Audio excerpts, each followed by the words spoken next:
Welcome to Hidden Reality. Imagine unearthing a sealed door that has sat in absolute darkness for 3,000 years. What if stepping through that door triggered a global panic, a wave of mysterious deaths, and a legend that terrifies us to this day? We are talking about the infamous Curse of King Tutankhamun. But beneath the sensational headlines and cinematic horror stories lies a much darker, much more fascinating truth. Today, we are separating the myth from reality.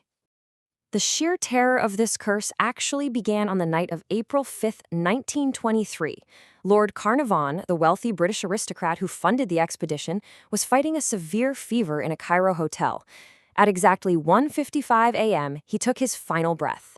In that very instant, the entire Cairo power grid failed. The city plunged into pitch-black darkness. And the nightmare didn't stop there. Thousands of miles away in England, at that same moment, Carnarvon's beloved dog, Susie, began howling into the night before suddenly dropping dead. These impossible synchronized events sent immediate shockwaves around the globe. You see, months earlier, Carnarvon and his team had unsealed a 3,000-year-old tomb. And according to terrifying rumors, a grim warning was etched right at the entrance. It promised that death would come on swift wings to whoever disturbed the peace of the Pharaoh. To the watching world, it seemed ancient magic had awakened, violently seeking revenge for its interrupted slumber. Over the next 6 years, the global media reported a staggering statistic: 22 people directly or indirectly connected to this tomb met mysterious, untimely ends. This wasn't just an archaeological dig anymore. It was a global panic. The casualties were bizarre. It began when lead archaeologist Howard Carter's golden canary was eaten by a cobra, the ultimate symbol of Egyptian royalty, right inside its cage.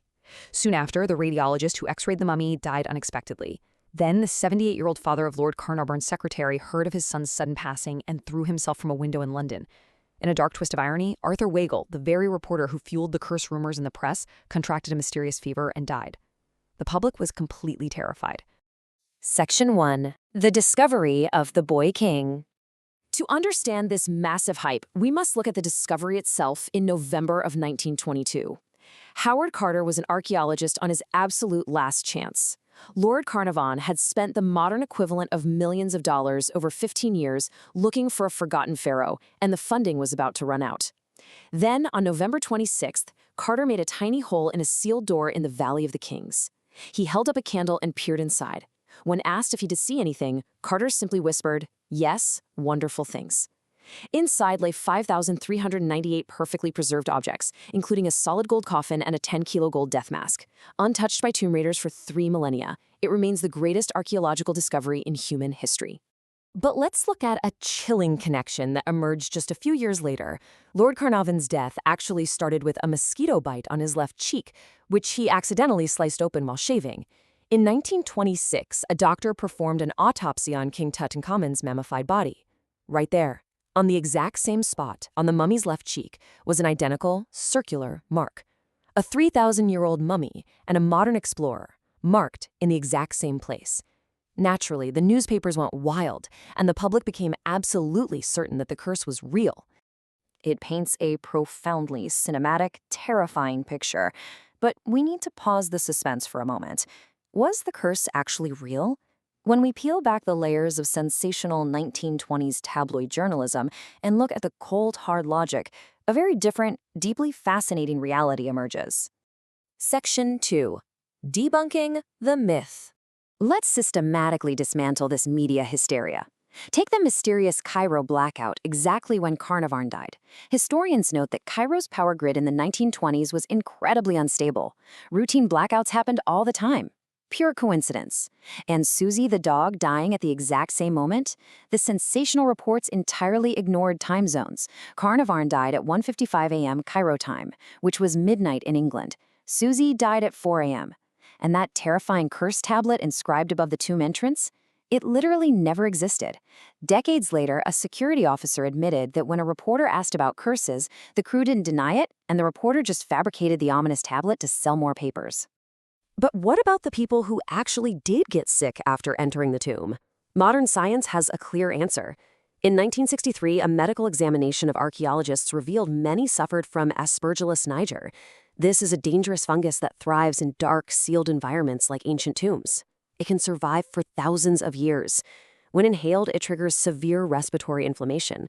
The so-called supernatural curse was, in reality, severe fungal pneumonia. We also have to consider the medical realities of 1923. Penicillin didn't even exist yet. Lord Carnarvon wasn't struck down by ancient magic. He died because he cut open an infected mosquito bite, and a common fly landed in the wound. In a world without modern antibiotics, a simple infection from a bug bite was often a tragic, rapid death sentence. And the numbers completely destroy the curse myth. A 2002 medical study analyzed 44 Westerners present during the tomb's discovery. There was zero difference in mortality rates between those who physically entered the tomb and those who stayed outside. Even more striking, the average age of death for the people supposedly cursed was 73 years old. The average life expectancy in the 1920s was only about 54. So, statistically speaking, being cursed by King Tut actually made you live significantly longer. Section 3. The True Boy King.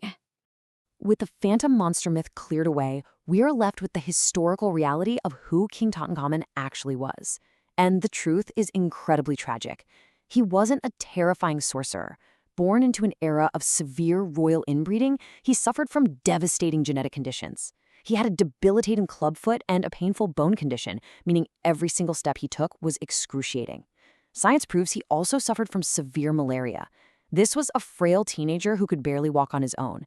That is precisely why his tomb contained 130 walking sticks.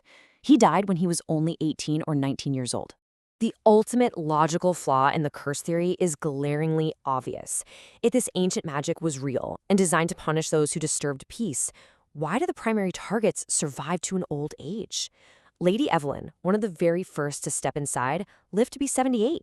The doctor who physically unrolled the mummy and cut into it for the autopsy lived to be 87. And then there is target number 1, Howard Carter, the man who orchestrated the entire dig, broke the ancient seals, and completely disrupted the tomb. He lived for 16 more years after the discovery. Reporters constantly pestered him about the dreaded curse. His response was always a brilliant, simple shutdown. He would just smile and say, "I am still alive." Section 4. The Ultimate Immortality.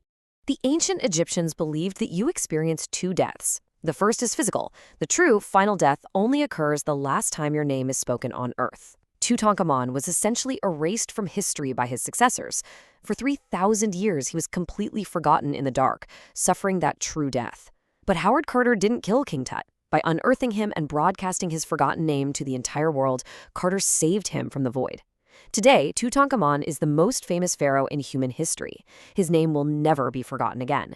The men who supposedly brought upon his curse are the very reason the boy king achieved ultimate immortality. Did Howard Carter break an ancient curse, or did he fulfill an ancient prophecy of eternal life? Subscribe to Hidden Reality for more incredible true stories and hidden realities from around the world.